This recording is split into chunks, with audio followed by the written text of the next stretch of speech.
Welcome back, guys. I'm Shadow, bringing you another video. Now in today's video we're going to be going over Xur'S inventory. So for this week he'd be found on the moon Titan, and you want to spawn in at the rig and just head over here to where the Xur icon is.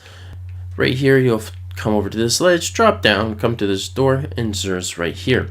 So let's see what he brought for us this week. So for this week he has brought Hard Light.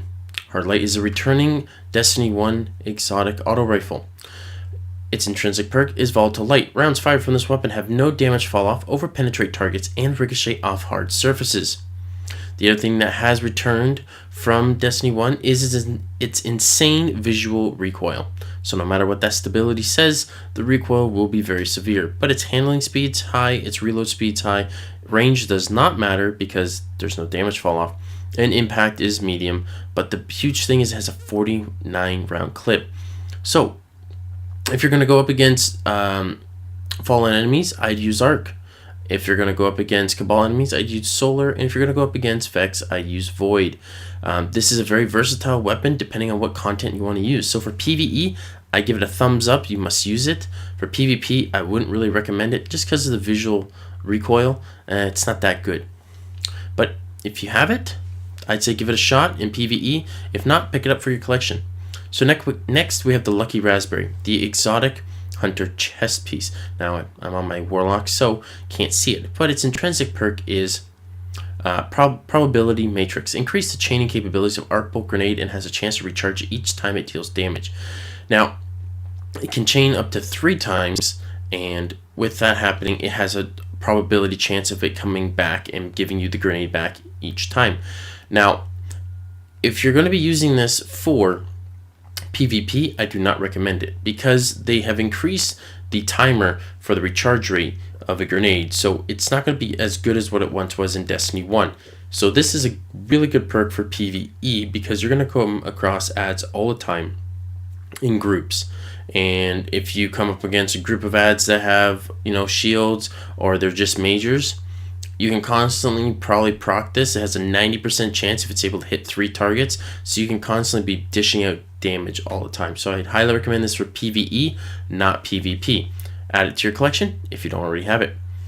Next is the Synthoceps. These are the exotic Titan gauntlets.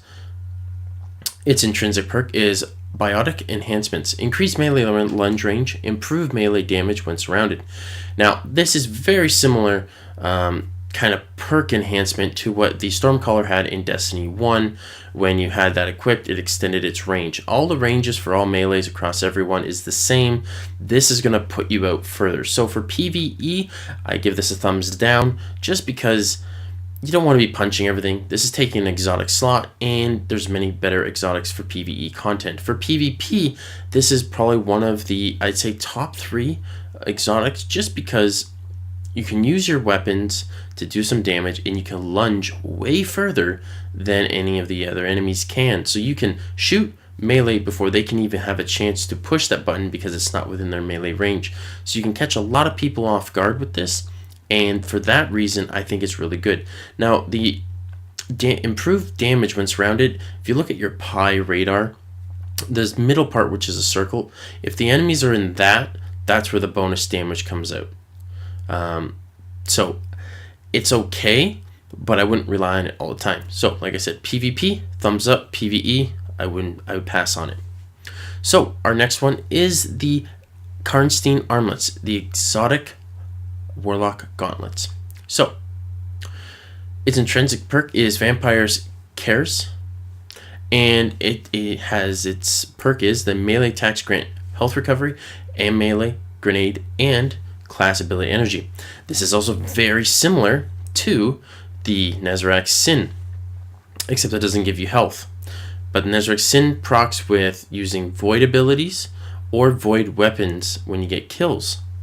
The difference with this one is that the Karnstein Armlets, you need to just have a melee. It's not a charged melee attack, just hitting. So in some situations this can be very viable. Now if you're going to use this gauntlet, I'd recommend using this in PvP. I'm going to explain why. I'm going to give reasons for PvE. Reason why I wouldn't use it in PvE is because you have weapons and you have abilities and you have supers. Now, I would much rather use those as opposed to just running up to an enemy and just meleeing them. If I'm going to melee an enemy and they're going to still live, yes, it's giving me a grenade in class ability and, in health recovery, but it's not going to help me in the battle that I'm doing. Versus Nezarec Sin would be a lot easier because it's its perk is more fluid. It helps out with the gunplay. You're always using your guns. This one you have to instinctively choose to melee someone and put yourself at a awkward situation. If it's Lil Thrall or something like that, I can see it being okay, but I'd say I wouldn't use this for PvE. PvP, on the other hand, if you're constantly a rusher or an aggressive player, I would use these just because every time you hit, you're going to get a charge. Now, the recharge rates on your abilities is really slow. This gives you a good chunk. So if you're in that situation where you throw a nade and you come right around the corner, it tags them, and you punch them, you can get your health back and you can get all your abilities back. So for PvP, I'd recommend this more. So I'd pick it up if you already don't have it for your collection. And that's going to do it for the end of the video, guys. Hit the like button if you see fit. Subscribe if you're new to the channel and want to see more Destiny 2 content. Leave a comment down below, and I'll catch you guys next time. Take it easy, Guardians. Shadow out.